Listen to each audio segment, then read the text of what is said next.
If I was to rewind the clock and do one thing to improve my running, it would be this. Because so often I see people struggle to be consistent when it comes to running.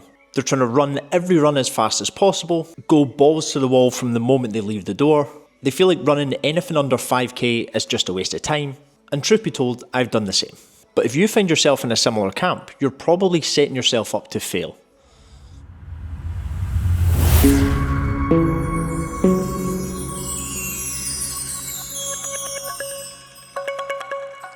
Now, I'm not the fastest runner in the world, but I have run a sub 20 minute 5k, and if I was to give you just one lesson from not just my own training, but also from working with hundreds of clients too, it would be become okay with running slowly, and here's why. In last week's video, I mentioned heart rate zones, and if you take a little walk with me, I'm going to explain them in a little bit more depth. Come away in. So here is one that I made earlier. This is heart rate zones, and this basically just gives you an idea of different heart rate zones and the different intensities that you're working at each one. Now, your heart rate zones are split into 5 different key areas, zone 1s to 5. Obviously, the higher the zone, the higher the intensity. As you can see, we've got very light, moderate, hard, and maximum.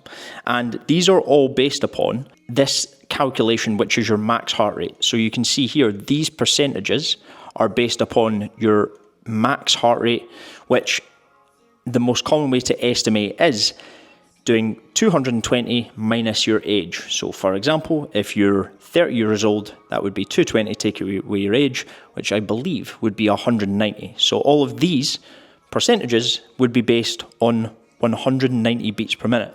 Quick side note, if you'd like your own personal heart rate zones that gives you zone 1, 2, 3, 4 and 5 and the numbers that you should be within for each, then click the link below this video for a free document I've created to give you exactly this. Now, as I mentioned, the higher the zone that you're in, the harder your body is having to work to be able to maintain that speed and that intensity. What I see a lot is people working in zone 3 and above without even realising it. This means your body's going to be working hard, it's going to be harder to recover, and actually it makes the runs way harder than they potentially need to be in the first place.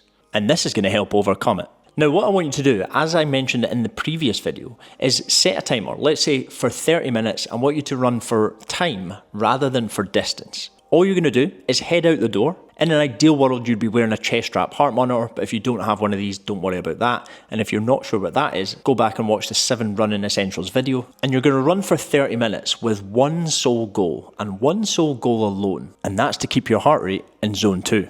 Now, I'm going to be honest, this might be tough to start. You might have to jog, walk to be able to keep your heart rate down within that zone 2 range, which is normal, by the way. And if you stay consistent with this, do it every week and focus on keeping your heart rate within that zone 2 range, then I guarantee that you will make progress. And something you might be wondering is, how do I actually know if I'm making progress? Well, within the program, what we'll generally do is we'll start with a test, so that might be 5k. We'll then go into a block of 6, 8, 12, 16 weeks focused on zone 2 or maybe zone 2 and intervals, and then we'll retest at the end of that block. By the way, within that block of time, it won't be just 5Ks every week. It'll be 30 minutes, 40 minutes, 50 minutes, whatever it is of zone 2, plus another interval session, but 5Ks won't be there, and they won't do one from the start until we retest.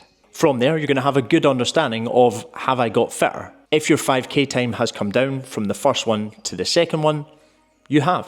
But the cool thing is, you'll also be able to tell you're getting fitter throughout the training block as well. Because let's say in week 1, you ran at an 8 minute per k pace and your heart rate sat at 130 beats per minute throughout the whole 30 minutes. But in week 8, you've run the same 30 minutes, your heart rate stayed at that 130, but you're now able to run that at 7.5 minute per k pace, as an example. You know you've got fitter, because you're running faster for the same amount of time with your heart rate in the same place. Essentially meaning your body's not having to work as hard to maintain that same pace. You also know that if you maintained an 8k per minute pace, a 7.5k per minute pace, or whatever that pace is, in week 1 and week 8, but in week 8, you actually realise that your heart rate is sitting at 127 beats per minute instead of, say, 130 like it was in week 1, then again, you've got fitter.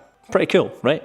The best bit is that because zone 2 training is super low intensity, it means that yes, your body recovers quickly, but it also means that you can do a fair amount of it. For example, you could easily do 2 or 3 times a week of 30 to 60 minutes and see massive improvements to your fitness. In case you wondered, progress with cardio tends to come fairly quickly, but you also lose it fairly quickly, whereas when it comes to strengthening in the gym, progress is going to be a little bit slower to gain, but also slower to lose. So there you have it. That's the one thing that I would do if I wanted to get better at running. And that's becoming okay with running slowly. Zone 2, baby. Maybe you should give it a go.